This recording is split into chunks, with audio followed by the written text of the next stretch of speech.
the national capital a day after Delhi Chief Minister Arvind Kejriwal had skipped the ED summons in the case pertaining to the Delhi liquor policy. The police have now surrounded the Chief Minister's residence and have stopped staff from leaving the premises. Meanwhile, Aam Aadmi Party ministers have made big claims and have stated that they have information about the possible arrest of CM Kejriwal. Meanwhile, there are political reactions pouring in from across the spectrum from Aam Aadmi Party as well as the Bharatiya Janata Party. Let us listen in. नहीं हुई। अब ये चाहते हैं कि ठीक लोकसभा चुनाव के पहले कैसे भी करके अरविंद केजरीवाल जी को अरेस्ट कर लें। इतना ही नहीं, इंडिया अलायंस के कई बड़े नेताओं पर ईडी की कार्यवाही चल रही है, उनको भी अरेस्ट कर ले ताकि मोदी जी को विपक्ष का सामना ना करना पड़े। इसीलिए ये अरेस्ट की जो बातें हो रही है वो कई दिनों से बीजेपी करती आ रही है। दूसरी बात, आम आदमी पार्टी अरविंद केजरीवाल जी हर इन्वेस्टिगेशन से कोऑपरेट करने के लिए तैयार हैं। ईडी का दुरुपयोग तो हो ही रहा है। हेमंत सोरेन के खिलाफ किस तरह से ईडी के सम्मन बार बार जा रहे हैं और हमारे तमाम और नेताओं को गिरफ्तार किया या तो ईडी के सम्मन भेजे गए और लेकिन अरविंद केजरीवाल जी जो इमेज लेके आए थे भ्रष्टाचार के खिलाफ और उनकी लड़ाई कांग्रेस से ही थी। कांग्रेस सबसे भ्रष्ट है और यह प्रचार करने में सफल भी रह गए। करेंगे शराब घोटाले में भ्रष्टाचार, बनाएंगे इसको अपना शिष्टाचार, फिर चिल्लाएंगे अत्याचार अत्याचार, खेलेंगे विक्टिमहुड कार्ड और करेंगे ड्रामेबाजी। आज अरविंद केजरीवाल न केवल भगोड़े नंबर 1 और भ्रष्टाचारी नंबर 1 है, बल्कि इनकी पूरी पार्टी ड्रामेबाज नंबर 1 है।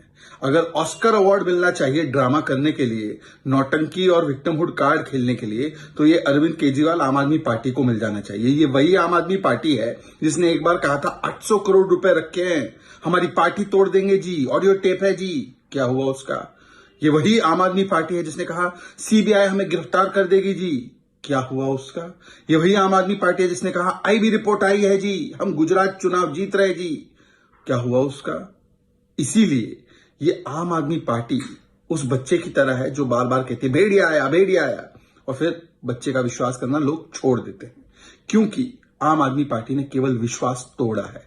अरविंद केजरीवाल और उनकी पूरी टीम लगता है मनोहर कहानियां गढ़ने में महारत हासिल है इन लोगों के अंदर। कल देर रात से इनके ट्वीट और वीडियो चल रहे हैं कि आज अरविंद केजरीवाल के यहां ईडी की रेड हो सकती है और उनको गिरफ्तारी हो सकती है।